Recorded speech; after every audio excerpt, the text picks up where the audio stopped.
Hola, ¿qué tal? ¿Cómo están? Bienvenidos a Gilberto Brenis Live. Gracias por acompañarnos y por estar con nosotros este día. Y lo importante, invitarles para que se queden con nosotros a lo largo de los próximos 30 minutos, porque tenemos un par de temas que espero resulten de su interés. En el primer bloque estaremos hablando, fíjense, de la nueva ley especial de declaración de ausencia en Puebla. ¿De qué se trata? Bueno, pues juntos lo vamos a aprender. Y en el segundo bloque estaremos platicando sobre linaje, familia y tribu. Esto se utiliza mucho, sobre todo en temas de constelaciones familiares y todo esto, pues es algo que con lo que tenemos que lidiar, así que estaremos conversando sobre ello más adelante. Comenzamos el programa, me da mucho gusto que esté con nosotros mi querido Toño Leal, qué gusto verte, ¿cómo has estado? Bien, estimado Gilberto, gracias por la invitación y contento de compartir nuevas cosas a las personas. Cuéntame un poco acerca de esta nueva ley, porque la verdad, te soy honesto, no había escuchado sobre ella, lo cual habla muy mal de mí por no estar informado al respecto, pero bueno, qué bueno que tú puedes en un momento dado darme todos los detalles sobre esta nueva ley. No te preocupes, para eso estamos, Gilberto, y es una nueva ley, realmente se aprobó apenas el 31 de agosto de este 2024. Entonces por eso es un tema novedoso que se incorpora a la legislación en el estado de Puebla. Y quiero compartir un poco que esta ley deriva especialmente como que tiene un sello de dedicatoria muy, muy sensible para aquellas familias que lamentablemente les ha tocado vivir un proceso donde se desaparece un familiar. Es algo que a lo mejor en algunos contextos pudiéramos sentir lejano, pero a veces no es tan lejano, ¿no? Amigos, familiares, de hecho hay datos de personas desaparecidas en todo México a la alta, por supuesto que también en Puebla, y eso ha motivado, Gilberto, que en los últimos años empiecen a crearse nuevas figuras legales y políticas públicas que atiendan a esto. Por ejemplo, la ley de desaparición de personas del estado de Puebla se creó en el 2021. Antes de esa ley no contábamos con un marco que dijera cuáles son los derechos, para empezar, qué es una persona desaparecida, cuáles son los derechos de sus familiares, cómo buscarla, qué comisiones de ayuda hay. Por ejemplo, hay una comisión estatal de víctimas que no solamente ayuda a personas desaparecidas, sino en general a cualquier tipo de víctima por violencia de género, digamos que a infancias y demás, ¿no? Entonces, esta ley de personas desaparecidas es en cumplimiento a tratados internacionales y para empezar, antes de meternos a la ley para la declaración especial de ausencia, quiero decir pues que hay que entender por desaparición de personas, ¿no? Lamentablemente es ese hecho donde una persona pues desaparece, se desconoce su paradero, pero se presume que puede estar viva, ¿no? Entonces, ante ese hecho, pues tú vamos a pensar que lamentablemente las familias pues dicen, bueno, desapareció mi hijo, mi padre, mi madre, pero ¿qué va a pasar con los bienes que estaban a su nombre? ¿Qué van a pasar con las hijas, hijos o el padre, un dependiente económico que dependía de él? ¿Qué va a pasar con el crédito que estaba pagando? ¿Qué va a pasar con muchas cosas que lamentablemente las personas se enfrentan? Esta iniciativa, Gilberto, fue promovida por un colectivo en Puebla, que es el colectivo de voz de los desaparecidos en Puebla. Es un colectivo que se formó apenas hace 3 años por María, que es una mujer que lamentablemente tuvo a su hijo desaparecido y pues decidió con otras personas hacer colectividad. Ellos impulsaron esta ley, se presentó en el Congreso y ya fue aprobada un año después. Y ahí nos establece un procedimiento especial de un trato más humano, más rápido para las víctimas y familiares cuando tengan una persona desaparecida. Entonces, esto ya existía un poco, Gilberto, en el Código Civil del Estado de Puebla. En el Código Civil, ahí había un capítulo que nos regulaba quiénes son los ausentes e ignorados y qué hay que hacer con sus bienes. Porque puede haber una persona que esté ausente, pero no esté ignorada. ¿Esto qué es? Que sabemos que está del otro lado del mundo, está en el norte, en el sur, está ausente del territorio poblano, pero dejó a alguien para administrar sus bienes, una carta poder o demás. Pero hay casos donde además de estar ausente, está ignorado. Entonces, el Código Civil, cuando no se trata de una desaparición de persona motivada, ¿por qué casos, Gilberto? Por narcotráfico, por trata de personas, por desaparición forzada, por secuestro o por desaparición por particulares. Cuando no se trata de esos actos, simplemente pensamos que, pues no sé por qué desapareció mi familiar, nos iríamos al Código Civil. Pero cuando sí se trate de actos relacionados a esto, que son unos delitos, pues vamos a acudir a esta nueva ley, Gilberto. Esta nueva ley de declaración especial, como lo dice, va a ser una declaración especial de ausencia. Nos dice que en el Código Civil te podías tardar hasta el año, podías obtener una declaración de ausencia o hasta los 3 años. En esta declaración de ausencia la puedes tener a lo mejor a los 5 meses, a los 4 meses puedes tener una declaración. ¿Qué es lo que va a pasar? Una vez que desaparece esa persona, se tienen a partir después de los 3 meses que se desapareció, se puede solicitar al Poder Judicial del Estado de Puebla, al Poder Judicial local, a un juez civil o familiar, dependiendo, tú me vas a decir cómo lo elijo, pues dependiendo del domicilio que tenga la persona desaparecida o el que solicita. A lo mejor lo solicita a su hijo, a lo mejor lo solicita a su madre.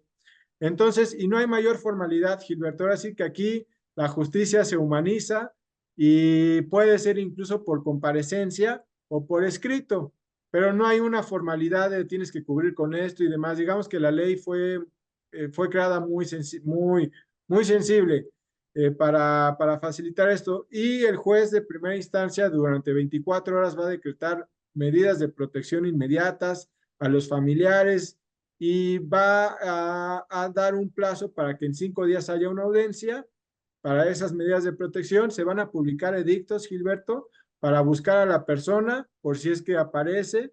Esto aunado a los procesos de búsqueda y a los procesos de investigación penal. O sea, eso corre por su camino, ¿no? Pero aún así se hacen estos edictos y al mes se hace un edicto por semana.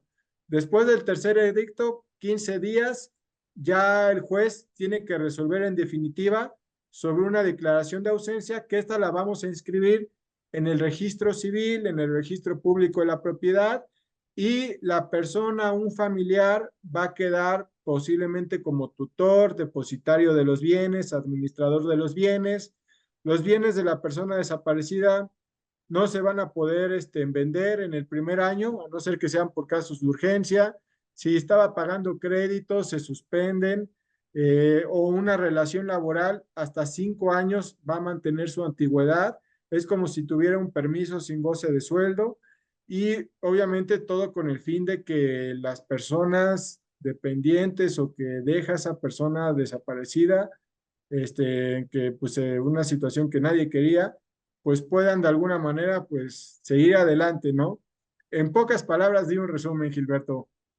No, y está muy interesante, creo que queda muy claro. O sea, entonces el tiempo, digamos que hay que esperar para en un momento dado poder ejercer este derecho son 3 meses, ¿no? 3 meses, así es. ¿Y qué es lo que llega a suceder si se hace todo este trámite y aparece la persona? ¿Ok? Si aparece la persona, lo que se hace es obviamente tiene que darse aviso al juez que conoció pues, de este asunto de la declaración y ahí la persona que haya administrado sus bienes le tiene que rendir cuentas a la persona desaparecida. También va a haber un control judicial de los bienes. No es como que yo decido el familiar de manera solita todos los bienes. También se le va a estar solicitando al juez autorizaciones.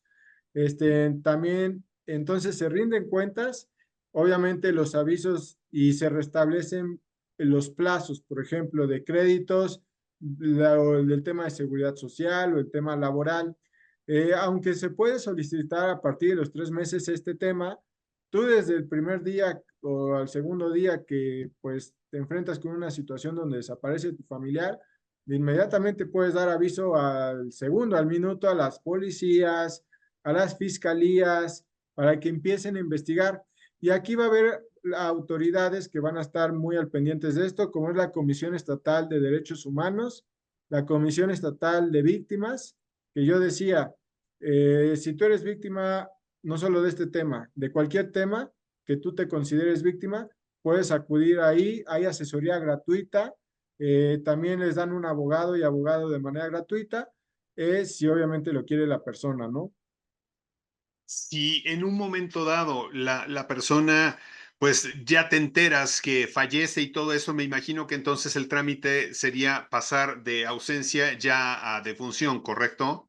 Exactamente, Gilberto. Cuando lamentablemente se llega a tener la noticia que resultó fallecida esa persona, ahora pasaríamos a un tema de sucesión hereditario. Obviamente aquí el tema de la declaración de ausencia como que suspende de manera momentánea esa sucesión, porque para proceder a una sucesión, sea testamentaria, cuando hay testamento o intestamentaria, tenemos que tener la certeza que la persona falleció y muchas veces pueden pasar años, décadas sin que se tenga esa certeza y por eso de manera pues momentánea este procedimiento le sirve pues a las familias para de alguna manera salir adelante un poco, ¿no? Mencionabas que las propiedades, al menos durante el primer año, no pueden venderse. Pasando ese año ya se pueden vender. Hay que hacer algún tipo de arreglo porque quizá la escritura estaba a nombre, ya sabes, de la persona que está desaparecida. Entonces, ¿cómo se procede en ese caso?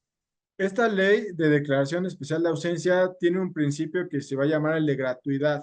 Muchas veces yo soy abogado y cuando se ven otros tipos de casos, tienes que pagar que, por ejemplo, también se tiene que hacer una investigación del patrimonio de la persona, empezar por ahí. Imaginemos que a lo mejor los familiares no desconocen si tienen una cuenta bancaria, si tienen ciertos bienes muebles. Entonces, ellos cumplen dando un poco de información, ¿no? Se llamaba tal esta persona, creo que tenía esto. Aún así, el juez tiene la obligación de manera gratuita de la que la Comisión Nacional Bancaria y de Valores le proporcione datos y también los registros públicos de la propiedad, etcétera. Entonces, hay un principio de gratuidad para todo este tema, donde pues cuando eres víctima o familiar de una persona desaparecida, pues no vas a tener que pagar estos costos, los va a pagar el Estado. Entonces, hay un control judicial, digamos que tú no puedes vender los bienes inmuebles, le tienes que motivar al juez, oye, ¿sabes qué? No nos alcanza para pagar el alimento, porque se tienen que fijar guardia y custodia, alimentos. Entonces, si es por motivos de un interés superior y no haya otra alternativa, el juez lo tendrá que autorizar. Claro, pues qué interesante el tema, ¿eh? La verdad no sabía que se había legislado sobre este tópico y te digo algo, qué pena también, ¿no? Que tenga que hacerse porque eso quiere decir que también el número de personas desaparecidas pues ha aumentado considerablemente y se tiene que proceder de manera legal para también poder justificar esta ausencia. Mi querido Toño, si queremos contactarte, ¿dónde podemos hacerlo? En todas las redes sociales, @leal 8 Antonio. Y muy importante este tema, te agradezco Gilberto, para que más personas nos solidaricemos con esta causa y obviamente hasta encontrarles, ¿no? Es lo que se dice mucho. Por supuesto, pues de eso se trata a final de cuentas. Muchísimas gracias, te mando un abrazo. Saludos Gilberto, un abrazo. Nosotros continuamos con el programa, estaremos platicando a continuación de linaje, familia y tribu.